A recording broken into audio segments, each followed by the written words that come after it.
عمرے کو سٹارٹ کرنا ہے، پہلے اچھی طرح دیکھ لیجئے حجر اسود کہاں ہے۔ حجر اسود کو معلوم کرنے کے بعد اب آپ نے استباء کرنا ہے۔ آپ نے حجر اسود کو تلاش کرنے کا ایک طریقہ یہ بھی ہے کہ ایک گرین لائٹ وہاں پر لگائی گئی ہے، یعنی حجر اسود کی بالکل سیدھ میں حرم پاک میں سبز لائٹ ہے، اور ویسے بھی اندازہ ہو جاتا ہے وہاں لوگ کھڑے ہو کر استلام کر رہے ہوتے ہیں۔ حجر اسود تک جا کر بوسہ دینا آج کے دور میں تو بہت مشکل ہو گیا ہے، وہاں رش بھی بہت ہے، اور یہ کوئی مقابلہ کرنے تو ہم گئے نہیں ہیں کہ جناب کسی کو دھکا دے کر کسی کو گرا کر میں اس کے اوپر چڑھ کر جا کر حجر اسود کو بوسہ دوں۔ یہ جگہ تو عاجزی کی ہے، تو اگر آپ کو محسوس ہو رہا ہے کہ بہت رش ہے تو ویسے حجر اسود کی طرف نہ جائیں، بلکہ حجر اسود کی سیدھ میں کھڑے ہو کر آپ نے استلام کرنا ہے۔ پہلے آپ طواف کی نیت کر لیں کہ اللہ میں طواف کا ارادہ کرتا ہوں، طواف کی نیت بھی عربی میں بھی موجود ہے، اسے میرے لیے آسان فرما، میرے لیے قبول فرما۔ سیدھا کاندھا آپ کھلا کر لیں گے اور بالکل حجر اسود کی سیدھ میں آ کر اپنے ہاتھوں کو اس طرح اٹھائیں گے کہ آپ کی کانوں کے چہرے کی سیدھ میں آ جائیں۔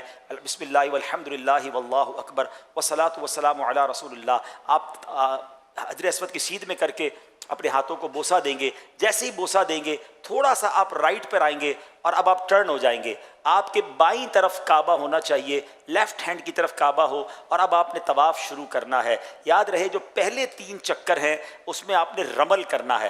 رمل کس کو کہتے ہیں؟ تھوڑا سا اکڑ کر چلنا۔ کچھ لوگ بڑا اچھل کود کر رہے ہوتے ہیں، ایسا نہیں کرنا ہے۔ آپ نے تھوڑا سا جس کو کہے کہ اپنے کاندھوں کو چوڑا کر کے تیز تیز چلنا ہے، اور اس میں آپ نے اپنے جو پنجے ہیں اس کے بل چلنا ہے۔ اور یہ اس زمانے میں جب کفار ہوا کرتے تھے تو مسلمان ان پر ایک روب ڈالنے کے لیے اس طرح کیا کرتے تھے۔ تو پہلے 3 چکر میں رمل ہے، یہ یاد رکھیے گا، وہ بھی مردوں کے لیے ہے، خواتین کے لیے نہیں ہے۔ اور اگر بہت رش ہے، آپ کو لگتا ہے میں رمل کروں گا اور لوگوں کو تکلیف ہوگی، ٹکر ہو جائے گی، تو پھر آپ نارمل چلیں گے۔ ہاں اگر رمل کرنے کے لیے آپ تھوڑا کعبے کے دور ہو جائیں نا، تھوڑا سا لانگ آپ چکر کر لیں، تو پھر آپ کا رمل بھی ہو جائے گا، تو اس سنت کو بھی ادا کریں۔ کچھ لوگ یہ بھول جاتے ہیں، 3 چکر رمل کرنے کے بعد وہ پھر کاندھا چھپا لیتے ہیں، تو ایسا نہیں ہے۔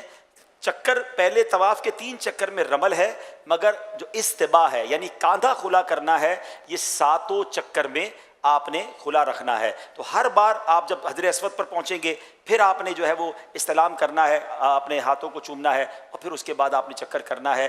استلام 8 ہوں گے اور چکر 7 ہوں گے۔ طواف کی تسبیح 7 رکھیں، کیونکہ بعض اوقات انسان چکر بھول جاتا ہے، تو طواف کی تسبیح ہوگی تو آپ کو چکر یاد رہیں گے۔ اگر کچھ وظائف باندھ لیں کہ میں نے پہلے چکر میں یہ پڑھنا ہے، دوسرے میں یہ پڑھنا ہے، اور اس کی عادت بن جائے گی، تو پھر آپ کو چکر بھولنا جو ہے وہ مشکل ہو جائے گا۔ اچھا، جیسے طواف کمپلیٹ ہوگا تو آپ نے سیدھا کاندھا پھر جو ہے، اب چونکہ نوافل پڑھنے تو آپ نے اس کو ڈھک لینا ہے۔ اچھا، اب نوافل جو پڑھنے ہیں اس میں یہ آپ نے ضرور دیکھنا ہوگا کہ کوئی مکروہ وقت تو نہیں ہے۔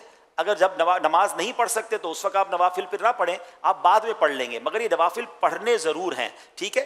مسجد الحرام میں موقع نہ ملے تو اپنے ہوٹل میں جا کر بھی پڑھ سکتے ہیں، مگر بہتر یہ کہ مسجد الحرام میں پڑھیں۔ مقام ابراہیم کے پاس جا کر ہی، اور جناب بہت قریب جا کر ہی لوگ پڑھنے کی کوشش کر رہے ہوتے ہیں، اور اس کے لیے بعض اوقات طواف بھی روک رہے ہوتے ہیں، ایسا نہیں کریں گے۔ وہاں بہت رش ہوتا ہے، آپ کو جہاں جگہ ملتی ہے آپ جو ہے وہ نماز طواف ادا کر لیں، اور جب نماز طواف ادا ہو گئی، 2 رکعت نفل آپ نے پڑھ لیا، تو اب ملتزم کی حاضری مستحب ہے۔ پہلے دعائیں کریں خوب۔ اب ملتزم کیا ہے؟ سبحان اللہ، کیسا پیارا مقام ہے کہ کعبے کے دروازے اور حجر اسود کے درمیان جو جگہ ہے، ایکچولی یہ 2-3 لوگوں کے کھڑے ہونے کی جگہ ہے، اور اگر وہاں موقع مل جائے سبحان اللہ تو خوب لپٹیں، اپنے جسم کو بھی ملیں، لیکن چونکہ وہاں لوگ اب عطر وغیرہ بہت لگاتے ہیں، تو بہتر یہ کہ ملتزم کی سیدھ میں کھڑے ہو کر دعائیں مانگ لیں، کیونکہ اگر وہاں خوشبو لگی ہے اور ہم جا کر اس سے لپٹیں گے، ہو سکتا ہے ہمارے احرام پر بھی خوشبو لگ جائے، اور احرام میں تو خوشبو نہیں لگا سکتے، تو بہتر یہ کہ بعد میں جب آپ احرام وغیرہ سے فارغ ہو جائیں تو اپنے گھر کے لباس کے اندر پھر جا کے کوشش کریں، اگر ایسا ٹائم ہو اس میں بھی یہ دیکھنا ہوگا کسی کو دھکے نہیں دینے، کسی کو تکلیف نہیں دینی۔ اگر تکلیف دیے بغیر آپ ملتزم سے لپٹ سکتے ہیں تو سبحان اللہ، یہ تو نبی پاک علیہ الصلوۃ والسلام کا انداز ہے کہ آقا نے اپنے چہرے کو لگایا، صحابہ یہاں آنسو بہایا کرتے تھے، تو آپ نے وہاں پر خوب دعائیں کرنی ہیں۔ ملتزم کی دعائیں بھی الحمدللہ رفیق الحرمین میں لکھی ہیں کہ وہاں کیا دعائیں کرنی ہیں۔ اس کے بعد پھر آپ نے جب ملتزم سے دعا وغیرہ سے فارغ ہو جائیں تو اب آپ آئیں زمزم شریف پینے کے لیے۔ سبحان اللہ، پہلے تو زمزم کا کنواں ہوتا تھا، اب وہاں پر کولر لگا دیے گئے، تو آپ کولرز کے پاس آ جائیں اور وہاں کر آپ زمزم پئیں، اور سبحان اللہ زمزم کی تو کیا بات ہے کہ نبی پاک علیہ الصلوۃ والسلام فرماتے ہیں ہمارے اور منافقین کے درمیان فرق ہے کہ وہ زمزم پیٹ بھر کر نہیں پیتے، تو زمزم پئیں، دبا کے پئیں، آئے ہائے، اور کعبے کو دیکھ کر تو زمزم پینے کا مزہ ہے، اس کا مزہ ہی اور ہے۔ بہرحال میرے پیارے اسلامی بھائیو، اب آپ فارغ ہو گئے، طواف سے، اب اگر تھکیں تو تھوڑا سا مزید حرم میں بیٹھ جائیں، اور فریش فیل کر رہے ہیں تو اب آپ صفا مروہ کی سعی کے لیے جائیں گے۔ صفا کا بورڈ لگا ہوا ہوتا ہے سعی کا، وہاں چلے جائیں، صفا پہ کھڑے ہو کر سعی کی نیت کریں گے، نیت کتاب میں موجود ہے۔ اس کے بعد آپ نے وہاں پر دعائیں کرنی ہیں۔ بہتر یہ کہ 25 قرآن پاک کی آیات جتنی دیر میں تلاوت ہوتی ہے اتنی دیر دعائیں کریں، یہ خاص دعاؤں کی قبولیت کا وقت ہے۔ اب صفا سے مروہ جو ہے آپ نے سعی کرنی ہے۔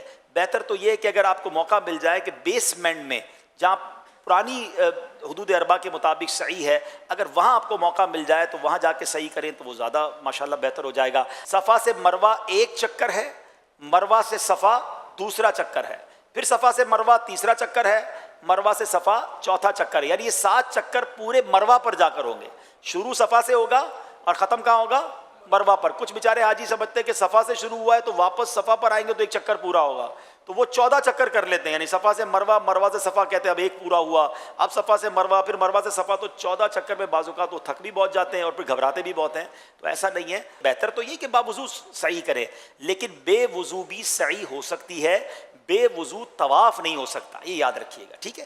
اچھا، اب آپ نے صفا مروہ کی سعی کرنی ہے، اس میں ایک خوبصورت چیز آپ نے یہ دیکھنی ہے کہ میلین اخضرین، گرین لائٹس آئیں گی تو وہاں آپ نے دوڑنا ہے، مردوں نے دوڑنا ہے، مگر اس دوڑنے میں بھی یہ خیال رکھنا ہے کہ احرام بھی سنبھلے، بے پردگی بھی نہ ہو اور کسی کو تکلیف بھی نہ ہو۔ رش ہے تو پھر آپ نارمل چال سے چلیں، آپ کو لگ رہا ہے جگہ ہے تو آپ دوڑیں گے، مگر مرد دوڑیں گے، خواتین اسلامی بہنیں نہیں دوڑیں گی۔ تو اب آپ جب 7 چکر پورے کر لیں گے تو سبحان اللہ اب آپ کا عمرہ کمپلیٹ ہو گیا ہے۔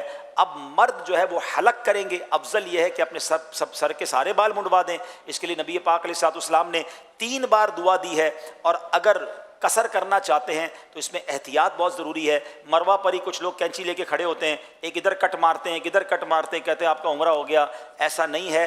چوتھائی سر کے بال، 1/4، چوتھائی کس کو کہتے ہیں؟ کوارٹر، ٹھیک ہے، یعنی پورے سر کا چوتھا حصہ اور اس کے کم از کم 1 پورے کے برابر بال کٹ جائیں، یہ قصر لازمی ہے، اس کے بغیر آپ احرام سے باہر نہیں آئیں گے۔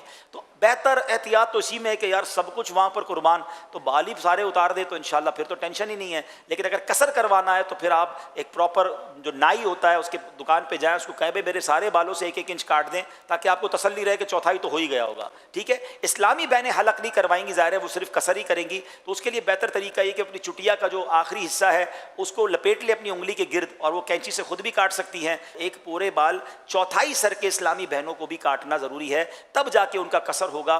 تو احتیاط یہی ہے کہ وہ اپنے پورے بالوں کا جو اینڈ ہوتا ہے جہاں پر چٹیا کا آخری حصہ اپنی انگلی کے گرد لپیٹ لیں، یا ایک پورا ناپ کر اس کو اپنے ہاتھ سے ہی کینچی سے کاٹ لیں، تو ان کا بھی یہ جو تقصیر ہے یہ ہو جائے گی ماشاءاللہ۔ اب آپ کا عمرہ پورا ہو گیا، آپ احرام سے باہر آ سکتے ہیں، خوشبو لگا سکتے ہیں، جو پابندیاں تھیں آپ کی پوری ہو گئیں۔